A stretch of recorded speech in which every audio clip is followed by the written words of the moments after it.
Ikuti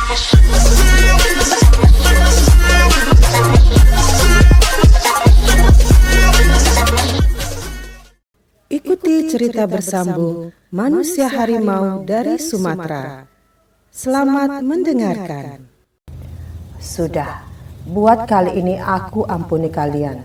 Tetapi kalau sekali lagi coba mengganggu anak dan menantuku, kalian akan kukirim ke neraka ketiga. Tahu neraka ketiga? Tidak, Aki, jawab Unang. Neraka ketiga itu artinya mati tidak, tetapi hidup pun malu, karena akan menjadi tontonan orang banyak. Sebelah tangan kalian akan kucabut, dan muka kalian akan kuberi tanda, sebagaimana kini hitam untuk seumur hidup akan mempunyai bekas cakaran harimau pada mukanya. Utuh dan Unang membayangkan akan bagaimana rupa mereka kalau sampai dirobek oleh harimau. Memang lebih baik mati daripada hidup. Tetapi Aki itu telah memberitahu bahwa dia hanya akan cacat, tidak akan mati. Setelah memberi sembah, kedua orang upahan itu berlalu, langsung saja ke tempat orang yang menyuruh mereka. Dari kejauhan, Ki Ampuh melihat kedatangan kedua orang jagoan itu. Hatinya girang, karena kembalinya mereka tentu berarti bahwa mereka telah berhasil dalam melaksanakan tugas.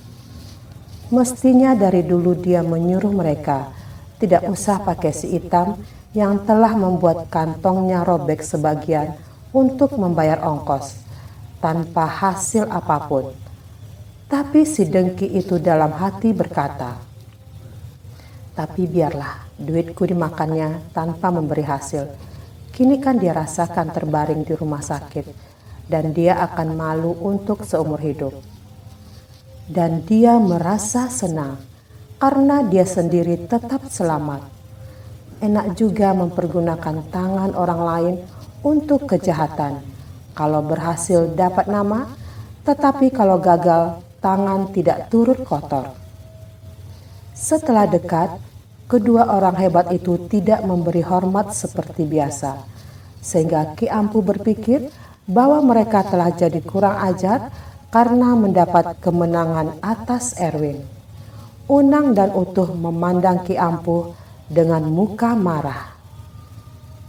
"Kenapa kalian marah dan jadi kurang ajar? Ayo memberi hormat. Bukankah biasanya kalian mencium tanganku dulu saban ketemu?" bentak Ki Ampuh.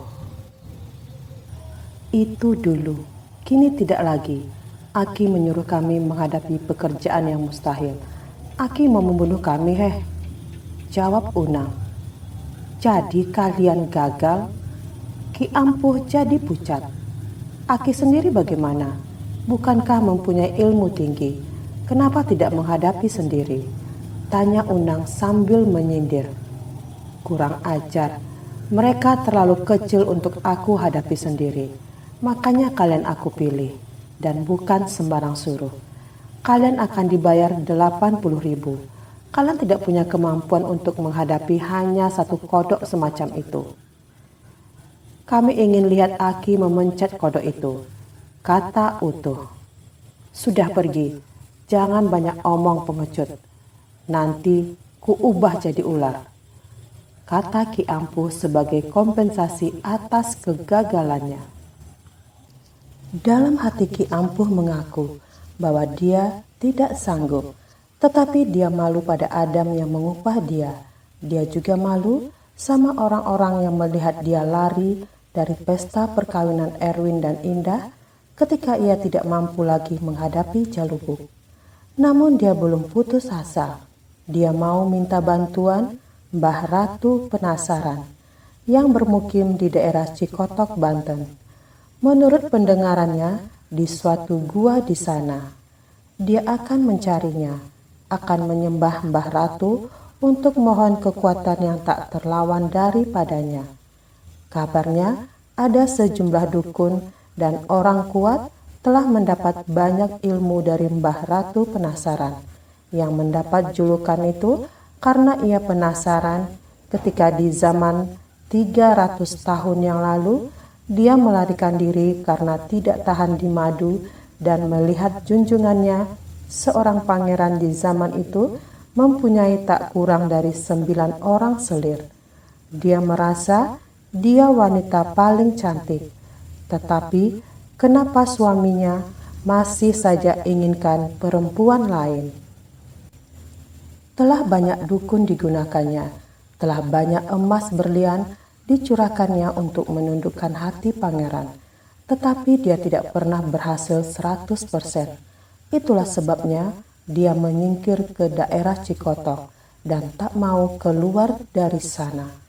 Tidak diketahui apakah dia pernah tutup usia, tetapi kata orang yang percaya, sampai sekarang Mbah Ratu masih hidup.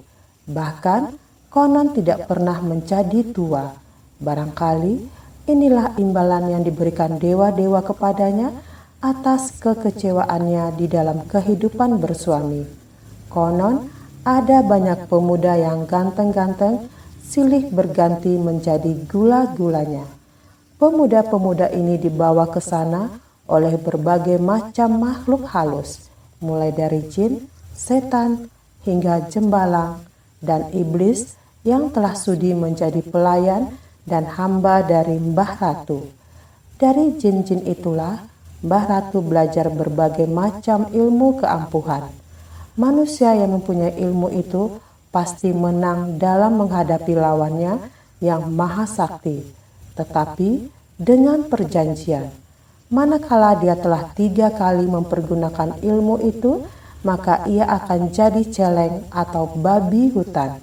Orang-orang yang rakus akan kemegahan dunia, ada juga yang berani menerima syarat itu. Kabarnya pula, telah banyak orang yang menjadi celeng karenanya. Manakala telah jadi celeng, maka mereka pindah ke daerah kekuasaan Mbah Ratu dan jadi budak di sana.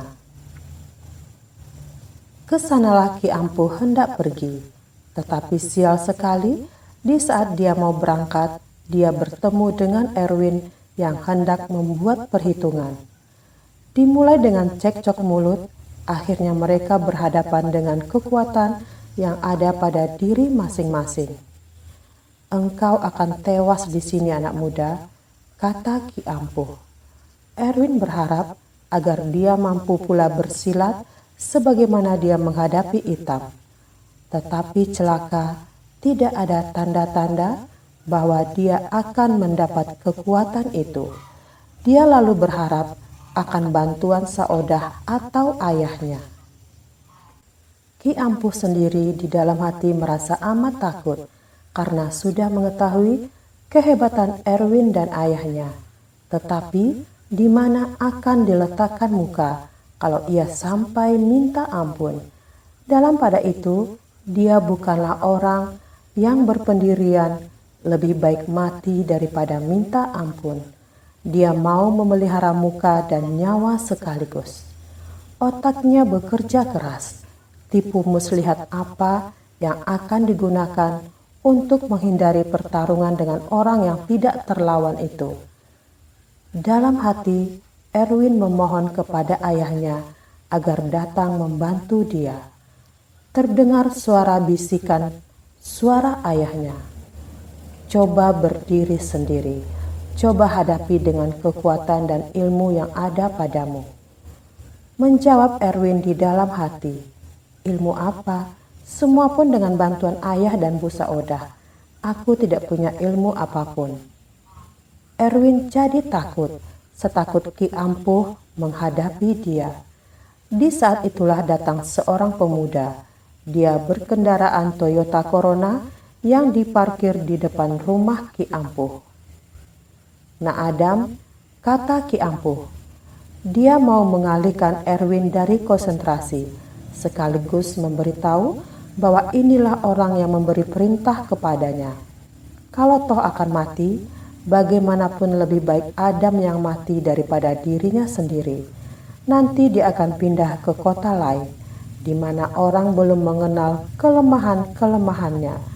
Di kota yang baru itu, dia akan buka praktek lagi, memperkenalkan diri sebagai Ki Ampuh yang tidak bisa ditundukkan oleh kekuatan manusia dan ilmu apapun di dunia ini.